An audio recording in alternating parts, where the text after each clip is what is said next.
Hello, আসসালামু আলাইকুম। দেশের স্বার্থে, দেশের উদ্দেশ্যে এবং নিজের স্বার্থে, অন্যের স্বার্থে কিছু কথা বলতে চাই দেশি এবং বিদেশি ভাই বোনদের জন্য। আমি বিগত দেশ স্বাধীনের পরে নানান লোক আসছে, চলে যাইতেছে। সবাই দেশ গঠন করার জন্য আসে, কেউ ভালো করে, কেউ খারাপ করে, সবারই দোষ গুণ আছে। তাই সেটা আমি বলবো না। যার দোষ আছে, যার গুণ আছে, সেটা বাংলাদেশ গভর্নমেন্টের কিছু কর্মকর্তা আছে, তারা দেখে নিবে। এবং কি এই দেশের জনগণ আছে ভালো মন্দ বিচার করার জন্য, তারা দেখবে। তবে বিগত 17 বছর শুনছি সব আওয়ামী লীগ, বিএনপি, জামাত রোডে উঠতে পারে না।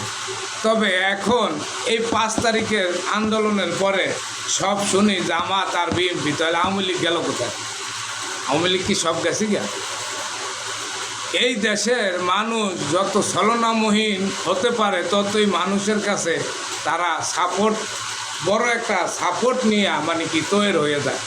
একজনে লম্পা লম্পা বিশিষ্ট শিল্পপতির মতো কথা বলে, অথচ কোনো একদিন ভাত খাইতে পারে না।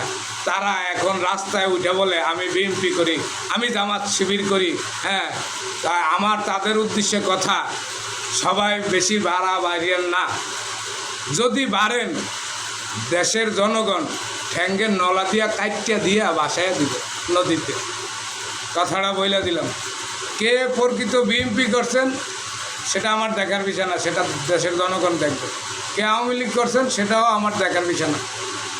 সবের কে জামাত শিবির করছেন এটাও আমার দেখার বিষয় না। সবের অদ্র অধিকার আছে। বাংলাদেশের কিছু লোক আছে বলে যে আমি এই দেশের ভোটার না, তুমি ওই দেশের ভোটার না। আরে বেড়া, আমি বাংলাদেশের নাগরিক, আমার বাংলাদেশে কথা বলার মতো অদ্র অধিকার রাখি। আমি সারা বাংলাদেশের যেই কোনো জায়গায় আমি কথা বলতে ভয় পাই না। সত্য কখনো মিথ্যা বলবো না, এবং মিথ্যা কখনো সত্য করার জন্য আমি অগ্রহিত হব না।